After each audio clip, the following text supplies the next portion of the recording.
We teach our children that families are forever, but when you lose a child unexpectedly, that life-shattering news can be enough to test your faith of that simple truth. The Garlick family shares their story of loss and how they found healing through helping others.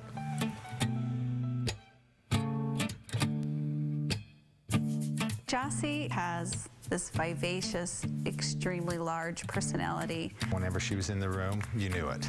Her trademark would probably be her gorgeous long red hair. She was like the classic American girl that everybody likes, and you know, you're just proud of to be her parents.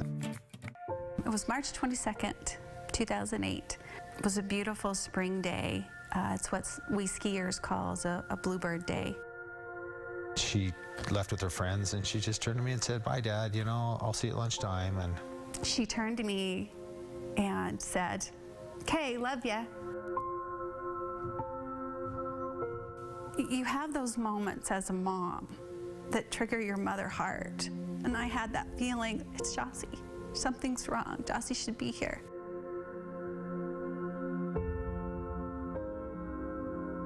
we walked down. You know, we held her for a minute.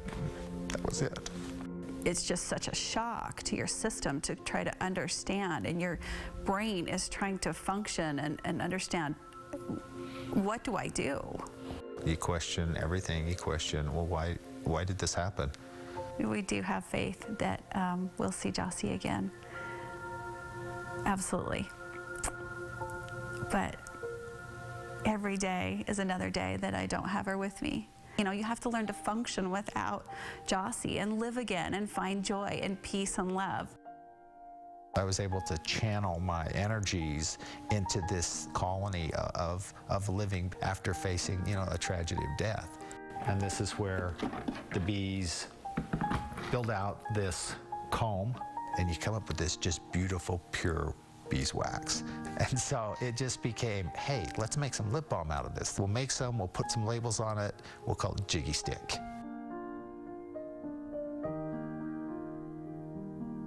You know, Jossie's spirit, I felt on a few occasions, very strong. I just felt like, you know, Jossie is happy with what we're doing with this, and she's proud of what we're doing.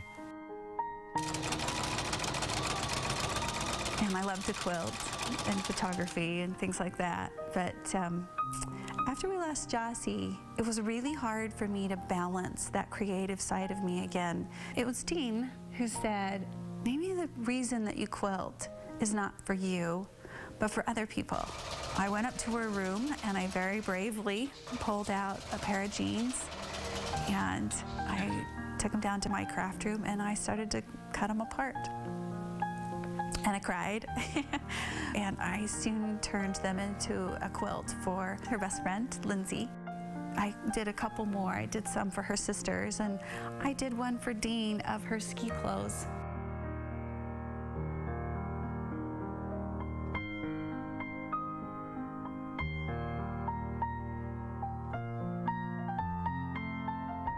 For every parent who's lost a child, the thing that they want is they want their child to be remembered. And that's one of the reasons why Lisa does the quilts, and that's why we've done some of the stuff with our lip balm and Jiggy Stick. They're not gone, and they're so much a part of your life, and so when someone remembers you with a lip balm and, you know, talks about your child, I think it's very meaningful for them. Great family. Lisa's in the process of designing a quilt pattern that people can download to help them make their own memory quilts. You can learn more at the Jiggy Stick website, and you'll find that link at mormontimestv.ksl.com. Well, more than ever before,